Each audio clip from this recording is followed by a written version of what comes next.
First Contact's Arrogance. High Admiral Zextal stood on the bridge of the Vexeri Empire's flagship Eternal Dominion, his scaled fingers drumming against the crystalline command console as he studied the holographic display of the solar system before him. The third planet, a swirling blue and green marble, had caught the Empire's attention after detecting primitive radio signals emanating from its surface. Another developing world, he muttered, mandibles clicking in amusement as the ship's sensors displayed the crude satellites orbiting the planet and the handful of basic space stations. How many is this now? Science Officer Verma. The 47th pre-FTL civilization. We've encountered this cycle, High Admiral. Verma responded, her own scaled features illuminated by the soft purple glow of her data terminal. Though these, humans as they call themselves, show some interesting variations from standard development patterns. Zextal's secondary eyes narrowed. Explain. Their technological progression is highly erratic. They achieved nuclear fission nearly 8 decades ago, yet they've barely established a permanent presence beyond their atmosphere. However, their information technology and artificial intelligence research is advancing at an unprecedented rate. The High Admiral dismissed this with a wave of his hand. Irrelevant. Their military capabilities. Primitive chemical rockets, kinetic weapons, and a small fleet of what they call defense vessels. Nothing that could challenge even our smallest corvette, though our deep scans are experiencing some unusual interference. Atmospheric distortion, no doubt. Zextal interrupted. Prepare the standard subjugation package. We'll give them the usual choice. Peaceful integration into the Empire, or forceful incorporation. His mandibles clicked again, this time in anticipation. It had been too long since the fleet had seen any real action. Deep beneath the Rocky Mountains, in a facility that officially didn't exist, General Sarah Chen watched the same alien vessel that was observing Earth. Unlike the Vexeri, however, she wasn't amused. She was smiling. "They're doing exactly what we expected," she said to the assembled group of military leaders and scientists in the bunker's command center. Scanning our visible infrastructure, dismissing our capabilities, preparing for what they assume will be an easy conquest. Dr. James Martinez, head of Project Prometheus, nodded as he adjusted his glasses. The decoy network is working perfectly. They're seeing exactly what we want them to see. An emerging civilization that barely understands the basics of space travel. What they don't know, Chen continued, turning to face the room's main display, is that humanity has been preparing for this moment for decades. Ever since we detected their first scout ships at the edge of our solar system 15 years ago. The display showed the true extent of Earth's defensive capabilities. Massive underground manufacturing facilities, quantum computing centers powering advanced AI systems, and fleets of next-generation spacecraft hidden in underground bunkers and asteroid bases throughout the solar system. Most importantly, it showed the fruits of Project Prometheus, a revolutionary blend of human ingenuity and artificial intelligence that would soon shock the overconfident aliens. Status of the Lazarus Network? Chen asked. Online and ready, Martins replied. The distributed quantum AI is fully integrated with all defense systems. The moment they make a hostile move, we can have our entire real fleet deployed in under 6 minutes. Chen nodded, then turned to Admiral David Okonjo, commander of Earth's actual space forces. Your teams are ready. The Admiral's face was grim but determined. Every pilot, every crew member knows their role. We've drilled these scenarios thousands of times. The Vexeri think they're dealing with primitive savages who will either submit or be easily conquered. They have no idea they're walking into a trap decades in the making. In orbit, High Admiral Zextal was preparing to send his ultimatum to the primitive planet below. He had done this dozens of times before. The message of peaceful submission backed by an overwhelming show of force. The natives always either surrendered immediately or mounted a pathetically futile resistance before being crushed. As his communications officer prepared to broadcast the Empire's demands, Zextal allowed himself to feel a moment of pity for the humans. They had no idea what they were about to face. Their primitive weapons and small fleet of defensive vessels would be no match for the might of the Vexari Empire. What Zextal didn't know, what none of the Vexari knew, was that humanity's visible fleet was just the tip of the iceberg. The real battle was about to begin, and the Empire was about to learn a harsh lesson about underestimating human ingenuity. In her mountain bunker, General Chen gave a small nod to her communications officer. Let them make the first move. The moment they broadcast their ultimatum, implement Protocol Zero Dawn. Let's show these aliens exactly what humanity is capable of. The trap was set. The Vexari Empire was about to discover that humanity's greatest weapon wasn't their hidden fleet, their advanced AI, or their secret technology. It was their ability to appear weak when they were strong, and their talent for letting arrogant enemies walk right into carefully laid traps. The game was about to begin, and Earth was playing for keeps. The hidden arsenal. The Vexari ultimatum echoed through Earth's communication channels, its tone dripping with condescension. High Admiral Zextal's holographic image loomed over every major city's skyline, a testament to the Empire's technological prowess, or so they thought. People of Earth, the alien commander's translated voice boomed. Your civilization has been deemed worthy of integration into the Vexari Empire. Submit peacefully, and you will be granted protectorate status. Resist, and we will demonstrate why no species has ever successfully defied imperial rule. In the Rocky Mountain Command Center, General Chen watched the transmission with her senior staff. The corner of her mouth twitched upward as she noted the theatrical timing of the aliens' dramatic pauses. They certainly loved their spectacle, Admiral Okonjo remarked dryly. Shall we give them our response? Chen nodded to Dr. Martinez. Initialize Protocol Zero Dawn. Let's show them what a proper light show looks like. Throughout the solar system, humanity's hidden arsenal stirred to life. Deep within Mercury's scorched surface, massive energy collectors emerged from camouflaged bunkers, their quantum capacitors humming with stored solar power. In the asteroid belt, what appeared to be ordinary rocks split apart, revealing sleek warships equipped with technology that had been carefully kept hidden from prying eyes.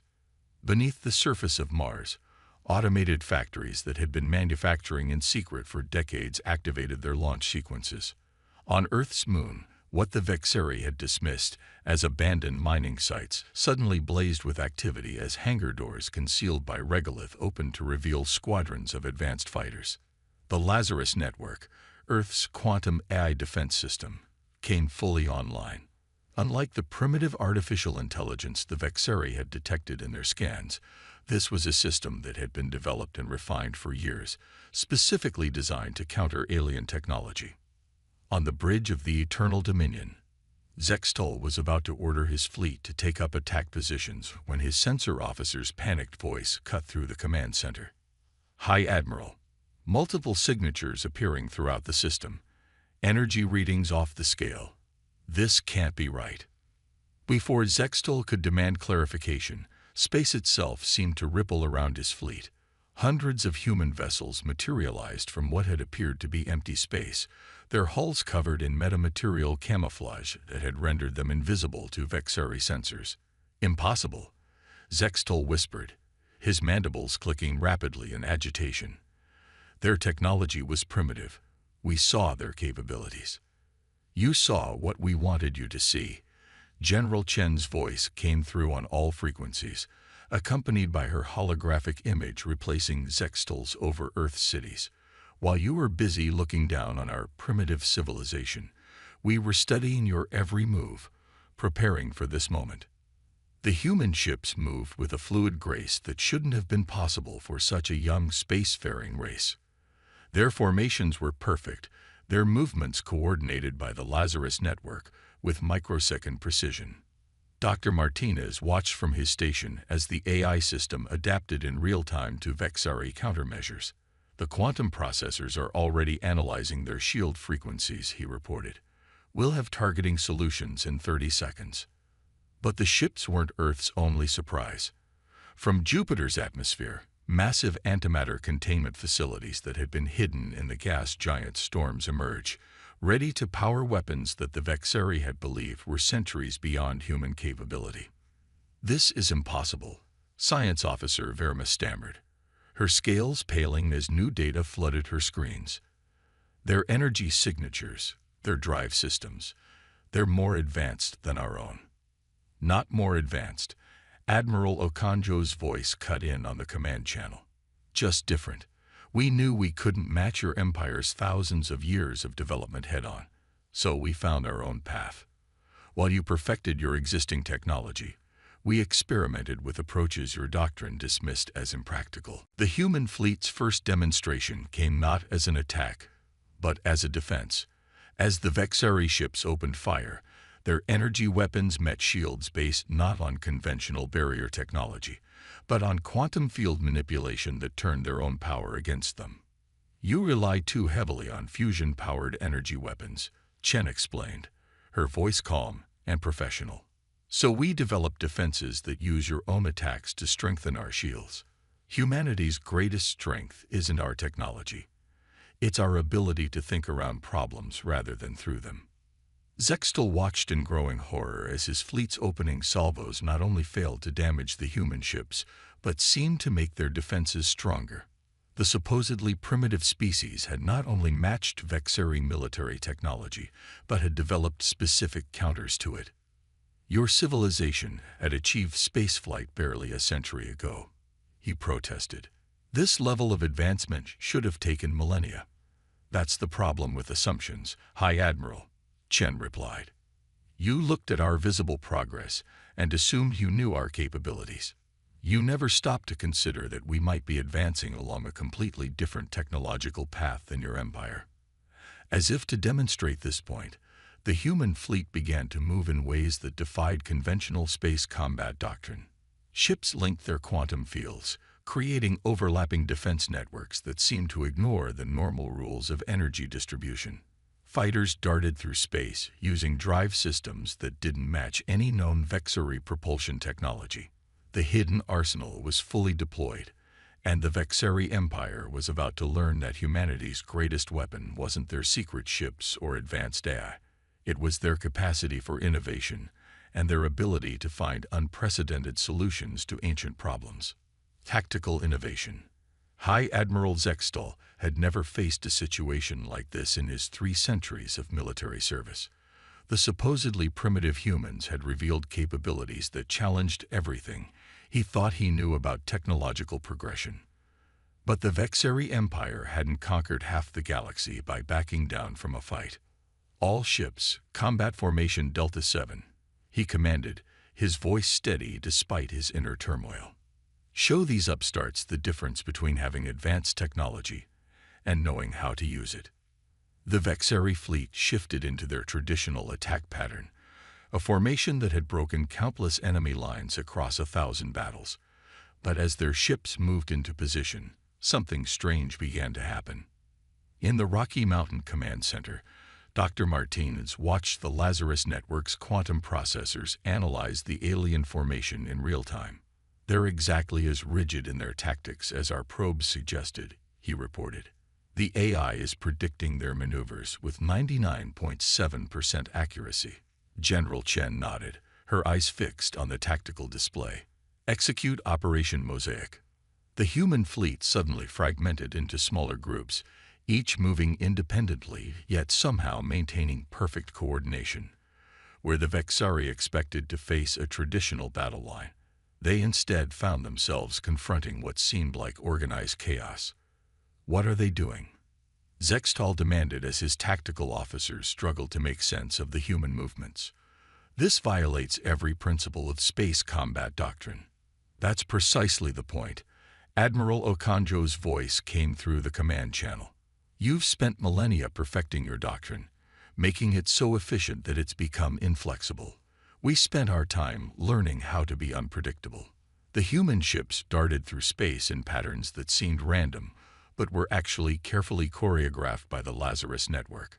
Small squadrons would appear to break formation, tempting Vexeri pursuit ships to give chase, only to lead them into carefully prepared crossfires. On the bridge of his flagship, Zextal watched in growing frustration as his forces' attempts to engage the humans in traditional ship-to-ship combat were consistently thwarted. The human vessels would close to what seemed like weapons range, only to execute maneuvers that should have torn their ships apart. "Their inertial compensation technology is impossible," Science Officer Verma exclaimed. "The Q-forces alone should be crushing their crews." "Quantum field manipulation again," Dr. Martinez explained over the command channel, a hint of pride in his voice. "We're not trying to resist the forces, we're redirecting them. Your sensors can't get a lock on our ships because they're literally riding the quantum wake of their own momentum." The battle continued to unfold in ways that defied conventional military wisdom. Human ships would seemingly take critical hits, only to have their quantum shields redirect the energy into counterattacks. Fighters would dive straight through Vexeri formation, their exotic propulsion systems leaving trails of quantum distortion that played havoc with enemy targeting systems. But it wasn't just technology that was proving decisive. The human tactics themselves seemed to evolve as the battle progressed. The Lazarus Network was learning from every exchange, updating its combat algorithms in real time and sharing the insights across the entire fleet. "Sir, we're detecting anomalies in our targeting systems," a Vexeri weapons officer reported. "The humans seem to be learning our firing patterns." "Not just learning them," Chen replied, having left the channel open deliberately. "We're anticipating them. Every shot you fire, every maneuver you make, adds to our understanding of your combat doctrine. The longer this battle goes on, the more predictable you become to our systems." To demonstrate this point, a squadron of human destroyers executed a series of synchronized jumps that scattered a Vexeri battle group's formation. As the alien ships tried to regroup, human fighters swept through the gaps in their lines, their quantum-tipped weapons bypassing shields calibrated for conventional energy attacks. "Impossible." Zextal slammed his scaled fist against his command console. "No targeting system can coordinate attacks that precisely across multiple vectors." "That's because we're not using conventional targeting systems," Martinez explained. "The Lazarus Network doesn't just control our ships. It creates a quantum-entangled battle space where every vessel acts as both an individual unit and part of a greater whole. We're not coordinating our attacks after the fact. We're moving as a single organism." The implications of this revelation sent shockwaves through the Vexeri command staff. Their empire had always assumed that technological advancement would follow a linear path, with each development building on established principles. But the humans had taken a completely different approach, creating systems that worked together in ways the Vexeri had never considered possible. As the battle continued to unfold, it became clear that this wasn't just a clash of technologies. It was a fundamental difference in thinking. The Vexeri's strength lay in their perfect execution of proven strategies. Humanity's advantage was their ability to create entirely new strategies on the fly, backed by technology specifically designed to support unconventional warfare. The question was no longer whether the humans could stand against the Vexeri Empire. They had already proven that. The real question was how the Empire would respond to facing, for the first time in its history, a species that had not only matched their military might, but had done so in a way they barely understood. The tables turn. As the battle entered its sixth hour, High Admiral Zextal was facing a crisis unlike anything in Vexeri military history. His fleet's numerical and technological advantages had been nullified by human ingenuity, and now he was watching his carefully structured command hierarchy begin to unravel. "High Admiral, we're receiving conflicting orders across multiple command channels," his communications officer reported, mandibles twitching in distress. "Some ships are reporting direct commands from Imperial High Command." Zextal's scales darkened in rage. "Impossible. We're light years from the nearest Imperial relay station. How could they?" "Your communication protocols aren't as secure as you think," General Chen's voice cut in, her tone matter-of-fact rather than mocking. While your ships were scanning our primitive satellites, we were analyzing your command frequencies. The Lazarus network has been inside your systems since before the first shot was fired." In the Rocky Mountain Command Center, Dr. Martinez watched as the quantum AI executed its next phase of psychological warfare. "The beauty of their rigid hierarchy," he explained to the assembled staff, "is that no one questions orders from above. They're so convinced of their technological superiority that they never considered we might be able to hijack their command channels." The Lazarus network was now broadcasting contradictory orders across the Vexari fleet, each perfectly mimicking the authentication codes of different high-ranking commanders. Some ships were ordered to retreat, others to advance. Battle groups received conflicting targeting priorities, and support vessels found themselves responding to phantom distress calls. Admiral Okonjo's voice carried a hint of satisfaction as he addressed the Vexari commander. "You see, High Admiral, we studied your military history extensively. Your empire's strength comes from absolute unity of purpose and command. So we ask ourselves, what happens when that unity is shattered?" The answer was unfolding before Zextal's eyes. His once coordinated fleet was dissolving into chaos. Ship captains, trained to obey higher authority without question, found themselves paralyzed by competing orders, each appearing to come from legitimate command sources. "This is a violation of all civilized warfare protocols," Science Officer Verma protested, her analytical mind struggling to cope with the humans' unconventional approach. "There's your problem," Chen replied. "You assume everyone fights by the same rules. Humanity learned long ago that the key to surviving against superior forces is to change the rules of engagement. The human fleet pressed their advantage, but not in the way the Vexari expected. Instead of launching a decisive attack against their disorganized enemy, they began a series of psychological operations that struck at the very foundation of Vexari military doctrine. Holographic projections made human ships appear to be everywhere and nowhere at once. Quantum field manipulations created ghost signatures that drew Vexari fire away from actual targets. The Lazarus network began broadcasting tactical discussions between ship commanders, letting the Vexari listen in on strategies that seemed reckless, even suicidal, until they worked perfectly. "They're not just defeating us," Verma realized, her voice hollow. "They're making us question everything we thought we knew about warfare." In the command center, General Chen watched as the Vexari fleet's formation continued to deteriorate. "Humanity's greatest weapon has always been our ability to adapt," she explained to her staff. "We knew we couldn't match their fleet size or their centuries of technological development. So we found ways to turn their strengths into weaknesses." The Lazarus network was now implementing its most sophisticated psychological warfare protocols. It began sending detailed technical analyses to Vexari science officers, explaining exactly how human technology worked, revealing approaches so innovative that they challenged the fundamental assumptions of Vexari scientific doctrine.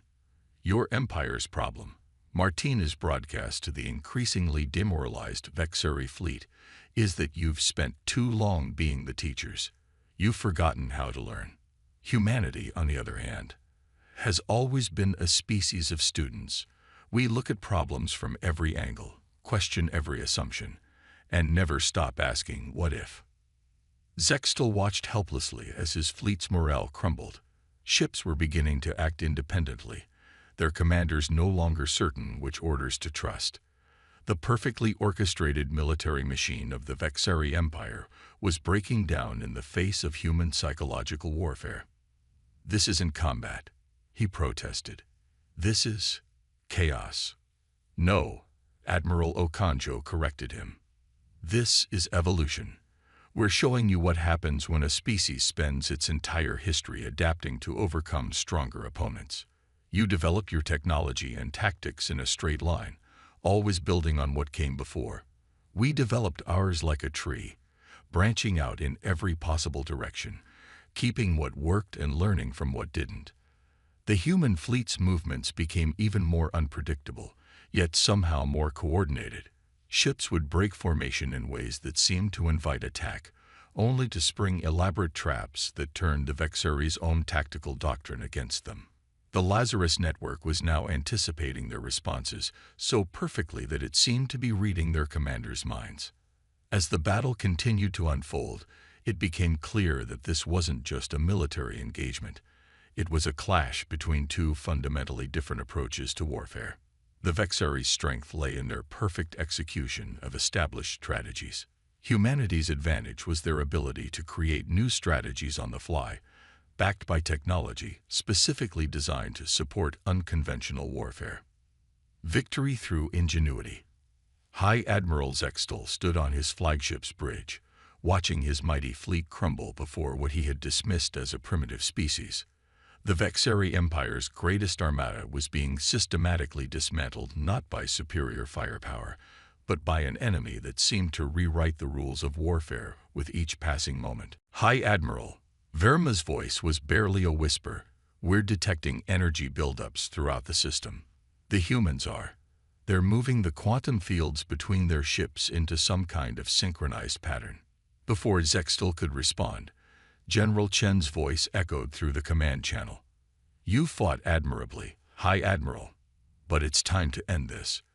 We're giving you one chance to withdraw your forces and acknowledge Earth's sovereignty. What happens next is your choice.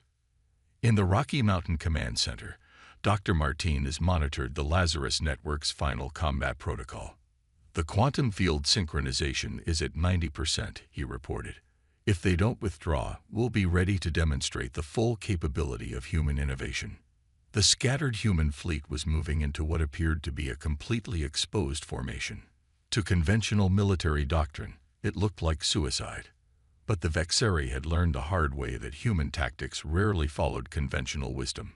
You cannot expect us to simply retreat, Zextal declared, though his voice lacked its earlier confidence.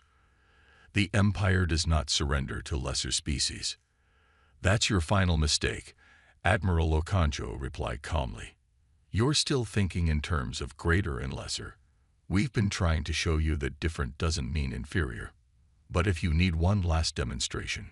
At Chen's command, the human fleet executed their masterstroke. The quantum fields between their ships suddenly linked together, creating a vast network of interconnected energy patterns. The Lazarus network coordinated the precise synchronization of hundreds of vessels, forming what appeared to be a single, massive quantum organism. By the First Empire, Verma gasped. The energy readings. They're creating some kind of system-wide quantum resonance field. The human ships began moving in perfect unison, their combined quantum fields manipulating space-time itself. Vexeri weapons fire simply ceased to reach its targets, the energy dissipating into subspace before it could strike. Their sensors, already confused by human countermeasures, now showed impossible readings as space itself seemed to twist around the human fleet. This is what happens when you let go of assumptions about how technology should develop, Martinez explained to the stunned Vexeri command staff. We didn't try to match your level of advancement. We found our own path. Each ship's quantum field amplifies the others, creating effects that shouldn't be possible according to conventional physics. The demonstration reached its climax as the human fleet's synchronized quantum fields began affecting the Vexeri ships themselves. Engines suddenly lost power as their energy was redirected through subspace.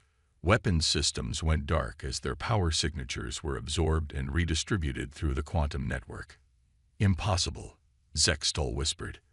No species could develop such technology so quickly. Not quickly, Chen corrected him. Differently. While you were perfecting your existing technology, we were exploring possibilities your empire had never considered. We looked at problems from angles your doctrine dismissed as impossible. The Vexeri fleet hung powerless in space, their mighty warships reduced to floating hulks by technology they barely understood. The Empire's greatest advantage, its technological superiority, had been turned against it by human innovation. Your civilization has achieved great things, High Admiral, Okonjo offered diplomatically, but you've become trapped by your own success. You stopped innovating because you thought you had already found the best solutions. Humanity never stops looking for new answers. In the command center, Shen watched as the Vexeri ship's power signatures fluctuated weakly against the background of Earth's quantum defense network. The question now, High Admiral, is whether your empire can learn from this encounter. Are you capable of admitting that there might be more than one path to advancement? Zextal looked out at his crippled fleet, at the human ships whose technology defied everything he thought he knew about scientific progression. In all his centuries of service, he had never faced a choice like this. The Empire had always either crushed resistance or, rarely, been forced to retreat and return with overwhelming force. But this was different. Perhaps, he said finally, his voice heavy with the weight of revelation. It is time for the Empire to learn some new lessons. The formal surrender of the Vexeri fleet marked more than just a military victory for Earth. It represented the triumph of innovation over doctrine, of adaptability over rigid tradition.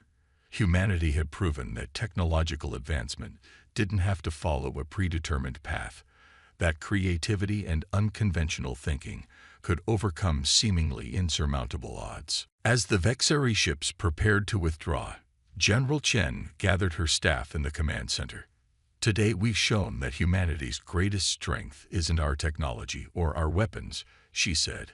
It's our ability to imagine new possibilities and find unexpected solutions. We won not because we were stronger, but because we dared to think differently. The stars watched silently as the mighty Vexeri fleet departed Earth's solar system, leaving behind not just a battlefield, but a moment that would reshape the galaxy's understanding of what it meant to be an advanced civilization. Humanity had announced its presence on the galactic stage, not with brute force, but with ingenuity, creativity, and the unstoppable power of innovation.